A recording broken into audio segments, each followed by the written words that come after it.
আসসালামু আলাইকুম প্রিয় দর্শক, আপনাদের আমন্ত্রণ জানাচ্ছি আরটিভির সরাসরি সম্প্রচারিত স্বাস্থ্য বিষয়ক পরামর্শমূলক অনুষ্ঠান সুস্থ থাকুন দেখবার জন্য। প্রিয় দর্শক, বছরের এই সময়টিতে বলা যেতে পারে জুন মাস থেকে অক্টোবর মাস পর্যন্ত আমরা বিভিন্ন ধরনের জ্বরে আক্রান্ত হই এবং আজকাল যে দু ধরনের জ্বরের কথা আমরা বেশি শুনছি বা অনেকেই আক্রান্ত হচ্ছি তা হলো ডেঙ্গু এবং চিকুনগুনিয়া। প্রিয় দর্শক, এই জ্বর যখন আমাদের শরীরে বাসা বাঁধে তখন লক্ষণগুলো কিভাবে প্রকাশ পায় অথবা বিভিন্ন জ্বরের লক্ষণগুলোকে আমরা কিভাবে পার্থক্য করব, আমরা কি ধরনের পরীক্ষা নিরীক্ষা করতে পারি এবং কখন আমরা বাসায় বসে চিকিৎসা নিতে পারি এবং কখন অবশ্যই আমাদেরকে হাসপাতালে ভর্তি হওয়া প্রয়োজন, এই প্রশ্নগুলো আমাদের প্রতিদিনই থেকে যায় এবং আমরা সকলেই বিচলিত থাকি যদি অন্য কোনো রোগে আক্রান্ত মানুষ এই ডেঙ্গু বা চিকুনগুনিয়া জ্বরে আক্রান্ত হন তবে তার চিকিৎসা পদ্ধতি কী হবে, চিকিৎসা পরবর্তী জটিলতাই বা কেমন হতে পারে।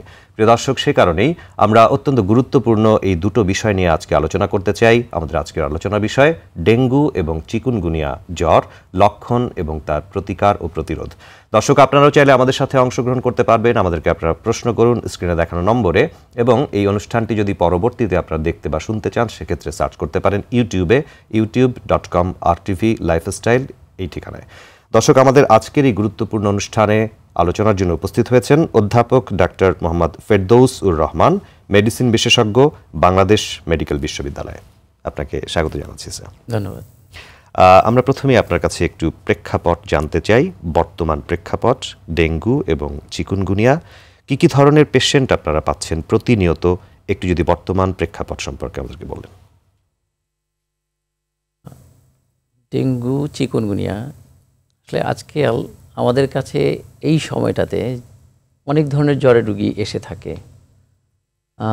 এটা বিভিন্ন ধরনের ভাইরাসজনিত জ্বরও হচ্ছে, কিছু ব্যাকটেরিয়াজনিত জ্বরও হচ্ছে। জ্বরের তো আসলে অনেকগুলো কারণ আছে, তো তার মধ্যে এখন যেই সিজন চলছে এই সিজনে আসলে মূলত আমরা বেশি পাচ্ছি ভাইরাস জ্বরগুলো। তার মধ্যে চিকুনগুনিয়া এবং ডেঙ্গু এই দুটো জ্বর আসলে এখন আমরা বেশি পাচ্ছি এই সিজনটাতে। আর এর পাশাপাশি যেগুলো অন্যান্য কারণের জ্বর আছে, যেমন আমাদের শ্বাসকষ্টর সাথে নিউমোনিয়া, সাইনোসাইটিস, প্রস্রাবে ইনফেকশন অথবা টাইফয়েড, এগুলো তো কমন ইনফেকশন সারা বছর আমাদের আছেই, এগুলো পাচ্ছি আমরা। কিন্তু সিজন এই সময়টাতে আমরা মূলত পাচ্ছি এই বছরের মধ্যে বেশি চিকুনগুনিয়া এবং সাথে ডেঙ্গু।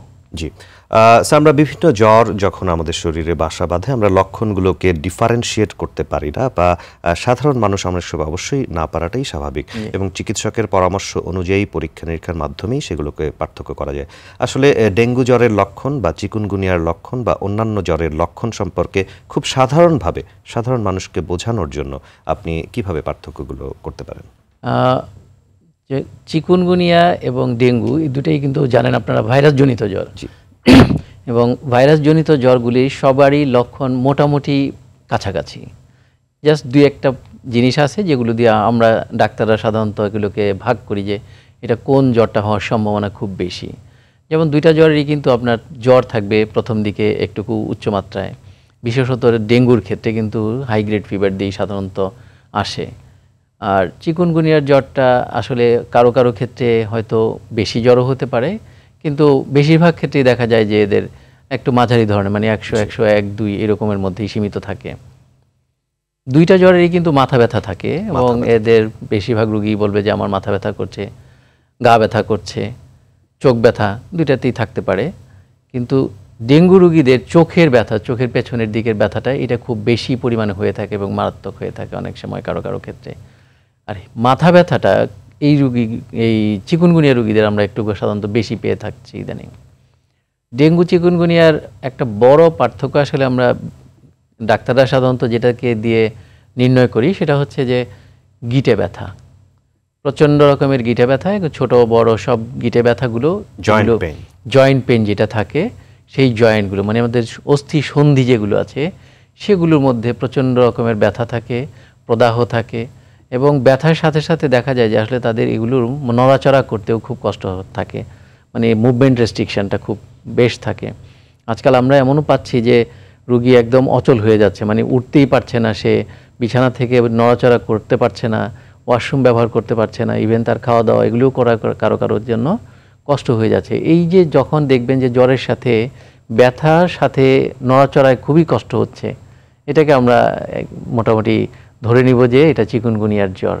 কিন্তু ডেঙ্গু জ্বরটাতে যেমন আপনার থাকবে যে খুব দুর্বলতা, খেতে পারছি না, বমি থাকছে খুব বেশি, প্রচণ্ড রকমের দুর্বলতা, হ্যাঁ, এইগুলো থাকবে হচ্ছে আপনার ডেঙ্গুতে বেশি। কিন্তু জয়েন্টের ব্যথাটা থাকতে পারে, কিন্তু আর্থ্রালজিয়ায় প্রদাহটা কম থাকবে, ব্যথাগুলো কম থাকবে, জয়েন্টের ব্যথাগুলো ডেঙ্গু রোগীদের জন্য কম থাকবে। জি, আপনার কাছে লক্ষণগুলো আমরা মোটামুটি স্পষ্ট হলাম, যদিও লক্ষণগুলো অনেক সময় দেখা যায় যে ঠিক ডিফারেন্সিয়েট করা যায় না, তারপরেও আপনি বেশ কিছু গুরুত্বপূর্ণ পয়েন্টস বলেছেন। একজন দর্শক আমাদের সাথে কথা বলতে চাইছেন। জি দর্শক, আসসালামু আলাইকুম, আপনার নাম বলে প্রশ্নটি করুন।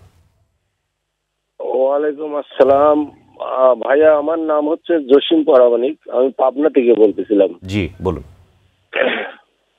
আমার প্রশ্নটা হচ্ছে, আমাদের পাবনা সদরে মানে আমার বাড়িতে আমার মেয়ের জ্বর আসছে, আমার প্লাস আমার ওয়াইফের জ্বর আসছে, দুইজনে কি পাবনাতে পাঠাইছি। তো পাবনা সদরে থেকে দুইজনে কি হচ্ছে সিবিসি পরীক্ষা করতে দিয়েছে। তো আমার ওয়াইফের টা হচ্ছে পরীক্ষা 3-4টে দিছিল, পরীক্ষা করে দেখা গেছে যে ওর কোনো সমস্যা হয় নাই। আমার মেয়ের দেশে এর আগের বার হচ্ছে ডেঙ্গু হয়েছিল, তো এইবার হচ্ছে ওর বুকের ঠান্ডাটা যাচ্ছে না। এখন এই ক্ষেত্রে কি করতে পারি? আর আমার একটা সমস্যা হচ্ছে, সেটা হচ্ছে বাম সাইডে বুকের চাপ ধরে থাকতেছে, আর আপনার শ্বাস নিঃশ্বাস নিতে একটু কষ্ট হচ্ছে। এখন স্যার এই বিষয়ে একটু বললে। জি দর্শক, আপনাকে ধন্যবাদ। আমরা বিষয়টি নিয়ে কথা বলছি। উনি পাবনা থেকে ফোন করেছেন, ওনার পরিবারের 2জন সদস্যের কথা উনি বলেছেন যে জ্বর ছিল, পরীক্ষা নিরীক্ষা করিয়েছেন। আমিও এরকম একটি প্রশ্ন আপনাকে করতে চাইছিলাম স্যার, যে আসলে আমরা পরীক্ষা নিরীক্ষা জ্বরের ক্ষেত্রে কোন কোন ধরনের পরীক্ষা নিরীক্ষা আমরা কোন দিন করব? কারণ পরীক্ষা নিয়ে বা ল্যাবরেটরি ইনভেস্টিগেশন নিয়ে অনেকের মধ্যে অনেক প্রশ্ন থাকে। আসলে কোন পরীক্ষা কখন করতে হয়, এই বিষয়গুলো যদি একটু ক্লিয়ার করে দিতেন। জি, আপনার প্রশ্নের উত্তর হচ্ছে যে আপনার যেহেতু ফ্যামিলিতে একই সাথে একাধিক লোক আক্রান্ত হয়েছেন এবং কাশি সর্দি আছে, এটা আপনার একটা শ্বাসতন্ত্রের ভাইরাসজনিত রোগ হওয়ার সম্ভাবনা খুবই বেশি। যেহেতু ভাইরাস জ্বর, সেই জন্য আপনার রক্তের পরীক্ষাতে তেমন কোনো খারাপ রিপোর্ট আসবে না। আর আপনার বাম দিকের যে বুকের ব্যথা বা চাপের কথা বলছেন, এটা যদি আপনার আগে থেকে শ্বাসকষ্ট থেকে থাকে, তাহলে কিন্তু আপনার শ্বাসকষ্টের জন্য এই অস্বস্তিটা লেগে থাকতে পারে। আপনার যদি আগে থেকে ডায়াবেটিস বা প্রেশার থেকে থাকে, তাহলে যেহেতু আপনার বাম দিকের বুকের ব্যথা হয়তো মারাত্মক কিছু নাও হতে পারে, তারপরও আপনার একটা ইসিজি করে দেখে নেওয়া ভালো যে আপনার আসলে হৃদরোগ আছে কিনা। জি অবশ্যই, ধন্যবাদ। এবং সেই সাথে যদি আমরা ডেঙ্গু এবং চিকুনগুনিয়া বা অন্যান্য জ্বরের কথা যেহেতু বলছি, আমরা কোন কোন ধরনের ইনভেস্টিগেশন বা ল্যাবরেটরি ইনভেস্টিগেশন, পরীক্ষা নিরীক্ষা, রক্ত পরীক্ষা বা অন্যান্য পরীক্ষা কখন কিভাবে করতে হয় একটু বলে দেবেন। আমরা বলছিলাম যে এগুলো আসলে মূলত ভাইরাস জ্বর। তো ভাইরাস জ্বরের রোগীদের কিন্তু রক্তের প্রথম দিকে, ধরেন যে প্রথম 2 দিন 3 দিনে হয়তো রক্তের সিবিসি রিপোর্টে কিন্তু তেমন কোনো পরিবর্তন নাও আসতে পারে, এবং না আসাটাই খুবই স্বাভাবিক যদি তার আগের শারীরিক সুস্থতা থেকে থাকে। তো সেক্ষেত্রে আপনার সিবিসি করলে হয়তো নর্মাল পাবো। কিন্তু আমরা যদি এই রোগীগুলিকে ডেঙ্গু চিন্তা করি, তাহলে আমাদের একটা বেসলাইন রিপোর্ট থাকা দরকার, যাতে করে আমাদের যখন পরবর্তীতে রোগীগুলোর ফলো আপ করতে হবে। কারণ আমরা জানি যে ডেঙ্গু রোগীগুলি যখন জ্বর ছাড়া শুরু করে, তখনই আসলে প্রবলেমটা হয়। তো সেই জন্য যখন জ্বর ছাড়বে, তখন আমার যদি আগে রিপোর্ট থাকে হাতে, তাহলে আমি ওইটার সাথে কম্পেয়ার করে দেখতে পারি। সেই জন্য আমাদের প্রথম দিকে একটা সিবিসি রিপোর্ট করে রাখতে হবে 2 ধরনের রোগীর ক্ষেত্রেই, সেটা চিকুনগুনিয়া হোক বা সেটা ডেঙ্গু হোক না কেন। আর যদি আমরা ডেঙ্গু রোগী চিন্তা করি, তাহলে কিন্তু আসলে আমাদের আজকাল অনেক রোগী ল্যাবরেটরিতে গিয়ে বলছেন যে আমার ডেঙ্গুর পরীক্ষা করে দেন। তো দেখা যাচ্ছে যে ওনারা আসলে প্রথম দিকেই অ্যান্টিবডি টেস্ট করে ফেলে। তো অ্যান্টিবডি টেস্ট যেটা বলে ডেঙ্গু অ্যান্টিবডি আইজিজি এবং আইজিএম, এই পরীক্ষাগুলোর রিপোর্ট কিন্তু আপনার পজিটিভ হতে মোটামুটি 5 থেকে 7 দিন সময় মিনিমাম লাগবেই। কারো ক্ষেত্রে যদি আর্লি আসে তাহলে হয়তো 5 দিন, আর ম্যাক্সিমাম ক্ষেত্রে 7 দিন বা তারপরে সাধারণত আইজিএমগুলি পজিটিভ হয়। কাজেই আপনি যদি প্রথম দিকেই কেউ অ্যান্টিবডি টেস্ট করে ফেলে, আসলে এই টেস্টগুলো নর্মাল আসবে এবং এগুলো সাধারণত বিভ্রান্ত তৈরি করবে। সে ভাববে যে আমার হয়তো ডেঙ্গু নেই। প্রথম দিকে ডেঙ্গু যদি আমরা ধরতে চাই, ধরেন আমরা কোনো রোগীর প্রথম 3 দিনের মধ্যে তাহলে আমাদের করতে হবে ডেঙ্গু NS1। NS1 যদি আমরা করি, একটা CBC করে রাখি, তাহলে আমাদের অন্তত একটা জিনিস পরিষ্কার হয়ে যাবে যে এটা হয়তো ডেঙ্গু অথবা ডেঙ্গু না। কখনো কখনো এই ডেঙ্গু NS1ও কিন্তু নেগেটিভ হতে পারে। তো সেক্ষেত্রে কিন্তু নেগেটিভ টেস্ট ধরে বসে থাকা উচিত হবে না। যদি আমার লক্ষণগুলো ঠিক থাকে যে হ্যাঁ এটা রোগীটা ডেঙ্গু হওয়ার সম্ভাবনা, সেক্ষেত্রে তাকে জ্বর ছাড়ার সময় তাকে অবশ্যই একটুকু ফলোআপে থাকা দরকার, যাতে তার কোনো জটিলতা, ডেঙ্গু পরবর্তী জটিলতাটা তৈরি না হয়। বিশেষ করে রক্তচাপ কমে যাওয়া, তারপর আপনার বিভিন্ন অর্গান যেই ইনভলভমেন্ট করা, লিভারে, কিডনিতে বা প্রেশার কমে যাওয়া, এই সমস্ত জিনিসগুলো যেন ফলোআপ করা যায় আর কি। আর চিকুনগুনিয়ার ক্ষেত্রে কিন্তু প্রথম দিকে আসলে ওই একই কথা, যে তার কিন্তু অ্যান্টিবডি টেস্টগুলো পজিটিভ আসবে না। সেটা আসতেও আপনার 5 থেকে 7 দিন সময় মিনিমাম লাগবে। এখন চিকুনগুনিয়াকে আমরা টেস্ট করার জন্য কোন টেস্ট করব? এটা RT-PCR আসলে করতে হয়, এবং RT-PCR যদি আমরা করি তাহলেই কিন্তু আমরা কনফার্ম বলে দিতে পারবো যে এটা আসলে চিকুনগুনিয়া কি অথবা চিকুনগুনিয়া না। তবে পরীক্ষাটা একটুকু দামি, এটা আসলে রুটিনলি করার দরকার নেই। যেই রোগীগুলো বেশি খারাপ, বিশেষ করে যারা আপনার এক্সট্রিম অফ এইজে আছে, অতি বাচ্চা, প্রেগনেন্সি, অথবা যাদের বয়স্ক রোগী, কোমরবিডিটিস আছে, যাদের আমাকে আর কি অবশ্যই ফলোআপে রাখা লাগবে, এই ধরনের রোগীগুলিকে আমাদেরকে অবশ্যই RT-PCR করে রাখা ভালো, যাতে করে পরবর্তীতে এই চিকুনগুনিয়ার জন্য যে জটিলতাগুলো হতে পারে এগুলো যেন আমরা মোকাবিলা ম্যানেজ করতে পারি। আপনার কাছে আমরা ইনভেস্টিগেশন বা ল্যাবরেটরি ইনভেস্টিগেশন সম্পর্কে একটি সঠিক বা ক্লিয়ার ধারণা পেলাম যে কোনো দিন আসলে অ্যান্টিবডি টেস্ট করলে সেটি পজিটিভ হবে না বা সেটি নিয়ে বিভ্রান্তি তৈরি হতে পারে। প্রথম 3 দিনের মধ্যে NS1, যেটিকে আমরা ডেঙ্গুর জন্য বলি, এবং পরবর্তীতে আমরা IgG, IgM পরীক্ষা করতে পারি, এবং চিকুনগুনিয়ার ক্ষেত্রে RT-PCR হচ্ছে কনফার্মেটরি টেস্ট, যেটি আপনি বলেছেন। আমরা ব্রেকের পরে, একটি ছোট্ট বিরতির পরে আবার আলোচনায় ফিরব। প্রিয় দর্শক, সুস্থ থাকুন অনুষ্ঠানের এই পর্যায়ে খুব সংক্ষিপ্ত সময়ের একটি বিরতিতে যাচ্ছি আমরা, কিছুক্ষণের মধ্যে ফিরব, সঙ্গেই থাকবেন।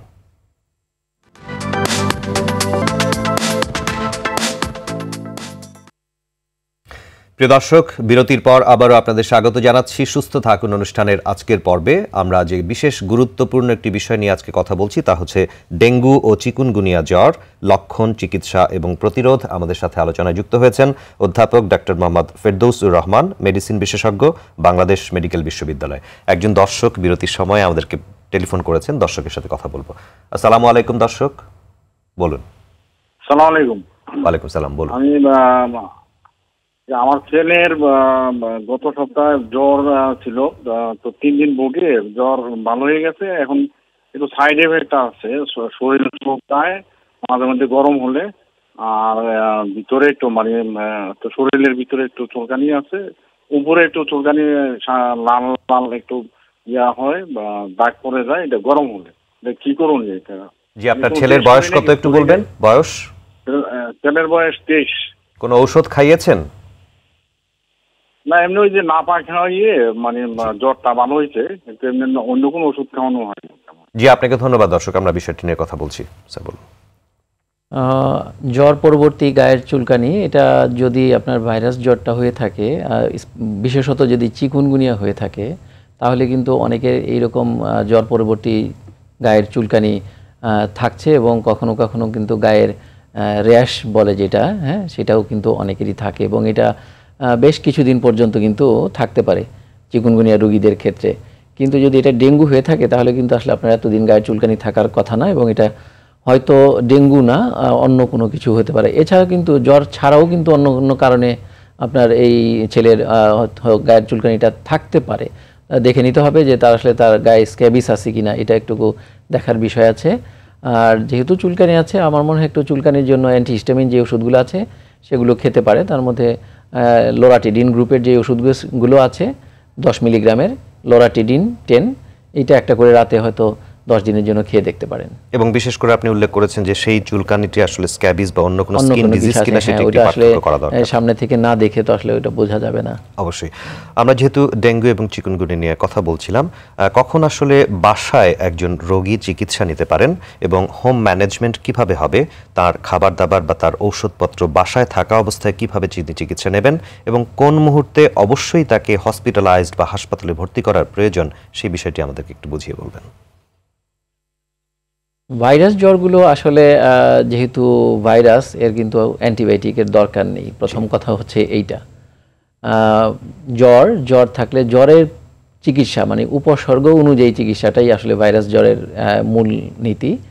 আপনার যদি জ্বর থাকে 100 বা তার উপরে এবং আপনি এটাকে টলারেট করতে পারছেন না, অবশ্যই আপনাকে প্যারাসিটামল খেতে হবে বয়স এবং ওজন অনুযায়ী। এটা আসলে সবার জন্য কিন্তু ফিক্সড ডোজ না। বাচ্চাদের যেমন আমরা 8 মিলিগ্রাম পার কেজি হিসাবে দিয়ে থাকি, সেটা সিরাপ হিসাবে হতে পারে, ড্রপ হিসাবে হতে পারে।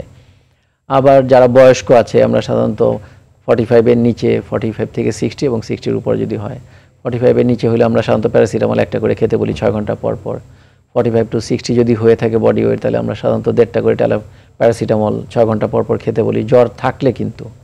এবং যদি 60 কেজির উপর হয় ইউজুয়ালি 2টা করে প্যারাসিটামল মানে 500 মিলিগ্রামের 2টা করে 6 ঘন্টা পর পর খাবে, যাতে করে আসলে জ্বরের লক্ষণটা কমে থাকে, জ্বরটা কমে থাকে, তার গা ব্যথা, মাথা ব্যথা এগুলো কমে যাবে।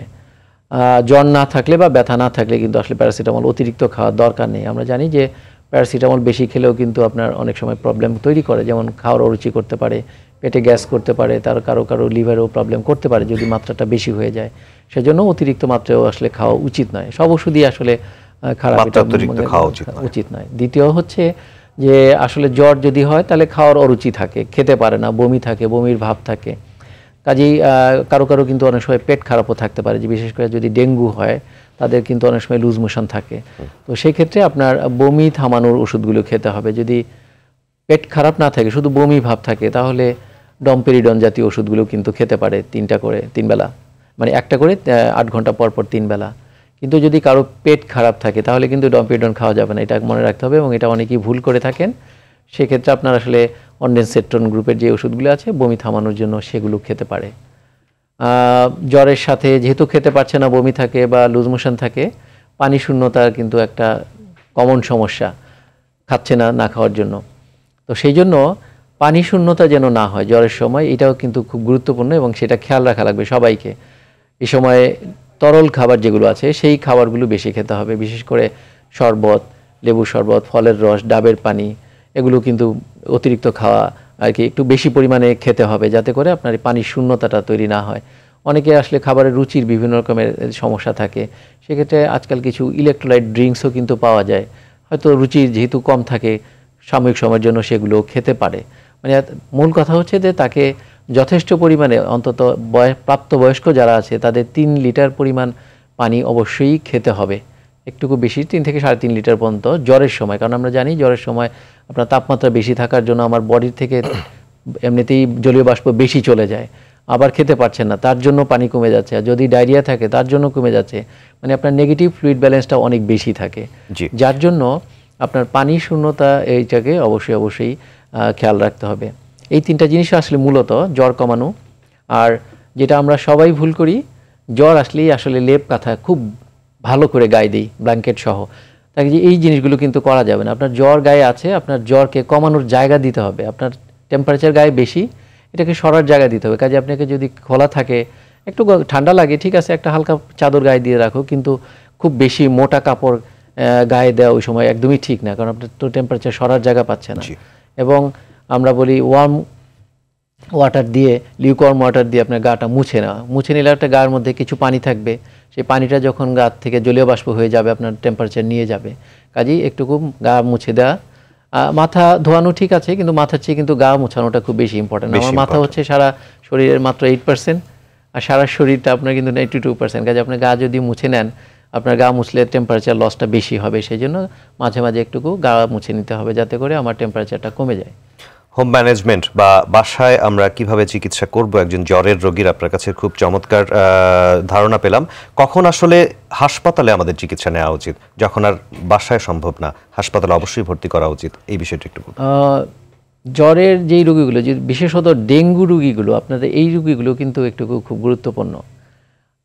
এই পেশেন্টগুলো যখন জ্বর থাকে, জ্বরের সাথে যদি জ্বর থাকাকালীন সময়, ডেঙ্গু রোগীদের জ্বর থাকাকালীন সময়ে যদি কারো পেটে ব্যথা থাকে, ইনট্রাক্টেবল ভমিটিং, মানে সে খুবই বমি করছে, খেতেই পারছে না, যদি এরকম হয়, এবং দেখা যাচ্ছে যে কারো যদি প্রস্রাবের পরিমাণ কম হয়, এগুলো আসলে আপনার বাহ্যিক দিক থেকে বোঝা আর কি। পেশেন্টরা তো সবসময় ধরেন বাসায়, অনেকেরই বাসায় প্রেশার মেশিন নেই বা অনেকের থার্মোমিটারও থাকে না।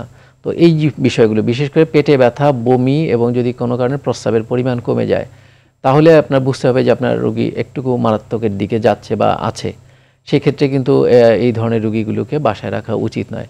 আরেকটা হচ্ছে এক্সট্রিম অফ এজ, মানে আপনার যদি বয়স্ক রোগী থাকে, 60 আপ পেশেন্ট থাকে, কোনো গর্ভবতী মহিলা থাকেন, কারো যদি ডায়াবেটিস থাকে, কারো যদি হার্ট ডিজিজ আগে থেকে থাকে, কিডনির ডিজিজ যদি আগে থেকে থাকে, অথবা অনেকগুলো রোগের জন্য সে ওষুধ খায়, ক্যান্সারের রোগী যদি থাকে, তো এই ধরনের রোগীগুলি যদি থাকে তাহলে কিন্তু তারা সবসময় এমনিতেই ভালনারেবল পেশেন্ট। তার মধ্যে যদি আবার ডেঙ্গু এবং তার জটিলতা তৈরি হয়ে যায়, তখন কিন্তু তাদের আসলে বাসায় ম্যানেজ করা এবং হসপিটাল ট্রান্সফার টাইমটা বেশি হয়ে যেতে পারে। সেক্ষেত্রে কিন্তু মৃত্যু ঝুঁকির পরিমাণ বেশি। এই জন্য যাদের কোমরবিডিটিস আছে এই ধরনের রোগীগুলি কিন্তু জ্বরের অবস্থা বুঝেই কিন্তু আপনার প্রথম দিকের থেকেই আর কি আপনার প্রিপারেশন নেওয়া উচিত, যাতে করে আমার ভর্তি হয়ে যেতে পারি অতি দ্রুত। এবং এই সমস্ত অবস্থায় অবশ্যই চিকিৎসকের পরামর্শ অনুযায়ী হাসপাতালে গিয়ে ভর্তি হয়ে তখন চিকিৎসা করা উচিত। এই যে লক্ষণগুলো আমরা বললাম, এগুলো থাকলে কিন্তু অবশ্যই আপনার চিকিৎসকের পরামর্শ নিতে হবে। আর আপনার জ্বরের পেশেন্ট কিন্তু একটা জিনিস যে অনেক ধরনের লক্ষণ থাকে, মানে এক একটা লক্ষণ এক এক রকম। এটা কিন্তু অনেক সময় আমরা যত সহজভাবেই আসলে বলি না কেন, এটা একজন বিশেষ একটা চিকিৎসকই কিন্তু আসলে নির্ণয় করতে পারবেন যে আপনার আসলে কী আছে। একটা ডেঙ্গু রোগীর কিন্তু সাথে তার ইউরিনারি ইনফেকশনও থাকতে পারে, আবার এমনও হতে পারে এই রোগীর সাথে আবার নিউমোনিয়াও থাকতে পারে। মানে একটা রোগী যে সবসময় একই রকম থাকবে তেমনটা না কিন্তু। কাজেই আপনার চিকিৎসকের পরামর্শ অবশ্যই নিয়ে চিকিৎসা করা উচিত, কিন্তু প্রাথমিকভাবে আপনার যেগুলো বললাম সেগুলো যথেষ্ট। আমরা অনেক সময় কিছু ভুল করে থাকি, অনেক সময় না জেনে, যেমন খুব ব্যথা হচ্ছে, গিটে ব্যথা হচ্ছে, জ্বরের রোগী, কিন্তু আমরা ব্যথানাশক ঔষধ খাচ্ছি, এটি কতটা ক্ষতি হতে পারে? ভাইরাস জ্বর, বিশেষত আপনার যদি ডেঙ্গু জ্বর হয়, এই জ্বরগুলিতে কিন্তু আপনার আসলে ব্যথানাশক ওষুধ, বিশেষ করে আপনার ডাইক্লোফেনাক জাতীয় ওষুধ, আইবোপ্রোফেন জাতীয় ওষুধ, নেপ্রোক্সেন জাতীয় ওষুধ, যেগুলো আমি নাম গ্রুপ বললাম, এই ধরনের ওষুধগুলো কিন্তু খাওয়া মোটেই উচিত নয়। কারণ এই ধরনের ওষুধগুলো খেলে কিন্তু আপনার পরবর্তীতে ডেঙ্গুর যে জটিলতাগুলো হয় এই পরিমাণগুলো খুব বেশি হয়ে যায়। তাদের রেনাল ফেলোর ডেভেলপ করে যেতে পারে, কিডনি ফেলোর ডেভেলপ করে যেতে পারে।